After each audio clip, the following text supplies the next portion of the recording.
And this week's quote comes from someone who I don't always agree with when she talks about money things, but I agree with her, quite a bit of the time, just not always, of course. But she is a member of the LGBTQ plus community and a renowned financial advisor, author, TV host, Suze Orman. Suze Orman said, "Estate planning is an important and everlasting gift you give your family. And setting up a smooth inheritance isn't as hard as you might think." Yeah, Suze Orman is absolutely right there. No matter who you are, where you come from, who you love, how you identify, or how much money you have, you deserve a retirement that you can take pride in. And you also need to get an estate plan in place, because estate planning is not just for the rich. You know, the name estate planning makes it seem like, oh, I got to have millions and millions of dollars and all this property and the fancy cars and all of that to have a need for an estate plan. No. If you got a 401k, if you've got a house, if you've got, whatever belongings, whatever, maybe family heirlooms, where you're talking about furniture, jewelry, anything like that is inherited and you're going to want to pass down, all of that, you need to plan in place so that all of that knows where it's got to go after you have gone wherever you're going, right? So it's got to be in writing, and it's got to be clear, and it's got to be up to date. That's going to be a big part of our discussions today. And, really discussion kind of is the word of the week. If this was Pee-wee's Playhouse, the alarms and sirens and bells would be going off and everybody going, because that's like the word of the day or whatever. But our word of the day is conversation or communication even, or, just talk, for crying out loud. Because, for many LGBTQ plus individuals and families, financial conversations can be even more challenging than the general public due to unique concerns, legal complexities, chosen family dynamics, the historical lack of financial and estate planning resources tailored to our community. Avoiding the discussions, though, that's not going to do you any good. It's going to actually lead to misunderstandings, confusion, or even financial hardships down the road. And studies have shown that fewer than 30% of families have had meaningful conversations about end-of-life planning, first of all. Many wait until a crisis strikes before addressing critical financial decisions. And that is just 100% backwards from what you actually need to do.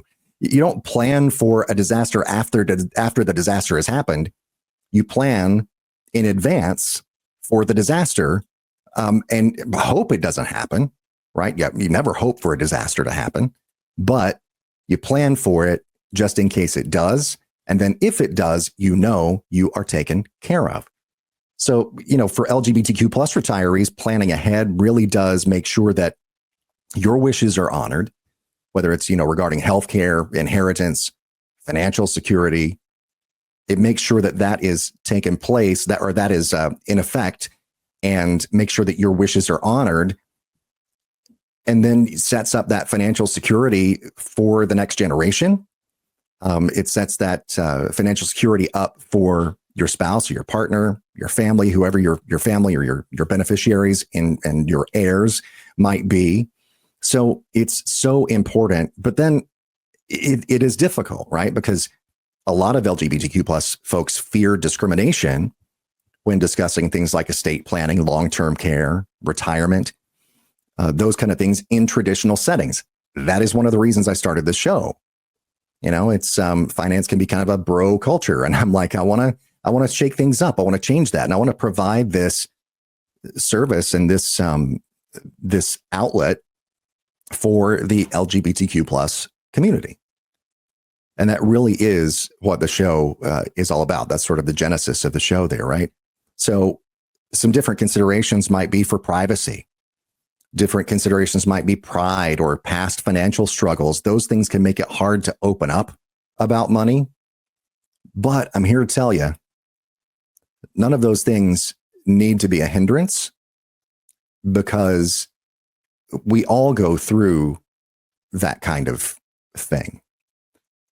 It just gets amplified in certain ways for people who are in the LGBTQ plus community. And I would say, find yourself, hopefully it's me, maybe it's somebody else, a trusted advisor to guide you along the way and help make these decisions easier, right? And at least if some of the decisions aren't necessarily easy, clear the fog away and help make those decisions at least a little clearer, so that you can see your options and know what your options are.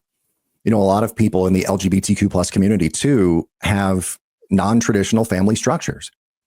And that makes traditional inheritance and caregiving expectations different from those of, you know, either cisgender or heterosexual retirees. So that really is a key point here.